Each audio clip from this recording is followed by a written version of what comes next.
有关于解放台湾的问题一直都是军民们讨论的热点，但是专家之间对此的看法也是有所不同，一起来详细了解。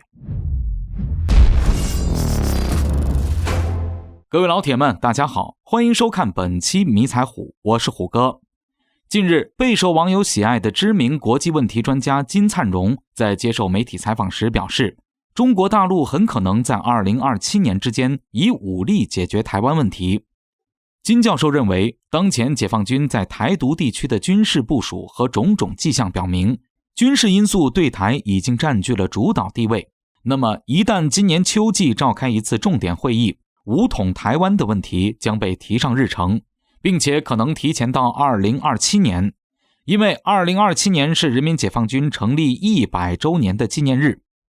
针对美国可能干涉中国大陆的解放台湾的行动，金教授告诉媒体，他认为中国大陆已经有能力可以在7年内彻底解决台湾问题，而且解放军也有能力在距离大陆1000海里内击败美军。金教授还对日本提出了警告，称日本最好不要干涉台海问题，这是中国的内政问题。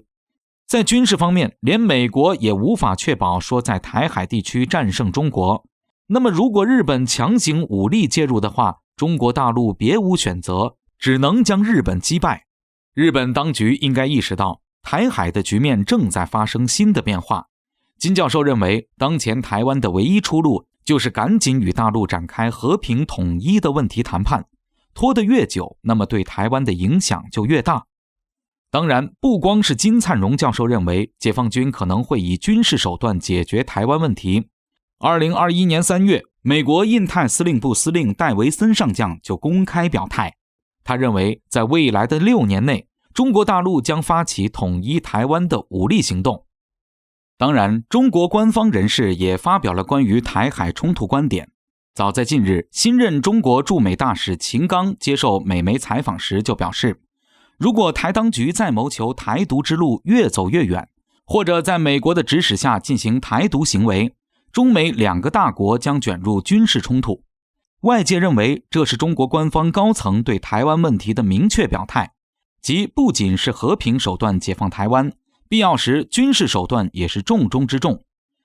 当然，对2027年解放台湾的观点不同，知名鹰派军事专家马鼎盛发文反对金教授的观点。他认为台独分裂势力伙同国际势力践踏国家底线，而且严重伤害了两岸人民的感情。金教授居然要爱国人民再忍受5年，水深火热中的2000万台湾同胞等得了吗？那么为什么最近关于武统台湾的讨论越来越多了呢？什么因素导致这几年的武统言论愈演愈烈呢？主要是无论世界局势如何变化，大陆的经济军事实力的快速增长，台湾岛内台独的支持率还是呈明显的上升状态。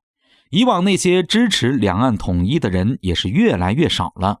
支持统一的台岛民众，他们大部分都不是年轻人，而是中年人和老年人。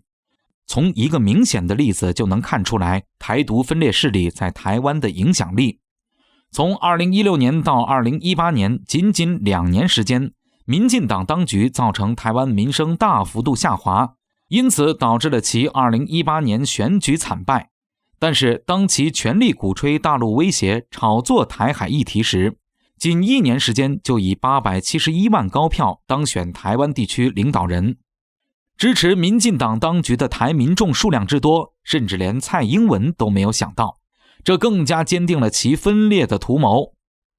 虎哥认为，当前台湾合统之路困难重重，主要有3个原因。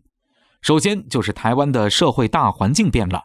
从90年代李登辉当局开始宣扬台独，并且为台独势力站台，同时通过思想台独引导舆论。现在台独思想在一部分台湾年轻人当中非常的流行，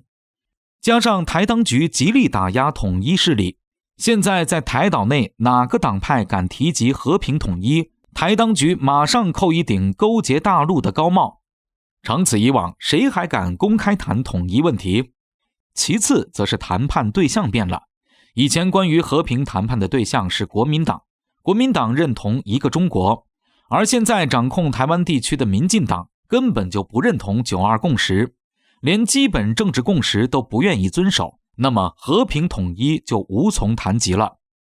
最后则是美国等域外势力的干扰，美国一直将台湾当作遏制中国最佳棋子，动不动派遣议员到台湾地区，给台独分裂势力撑腰打气，同时向台湾出售大量武器，帮助台湾以武拒统，积极对抗大陆。如果按这种局势继续下去，一条道走到黑的台当局终将触发反分裂国家法，到时候台独势力将在解放军打击下灰飞烟灭。因此趁着现在还有时间，赶紧与大陆进行和平谈判吧，这是台当局为数不多的机会了。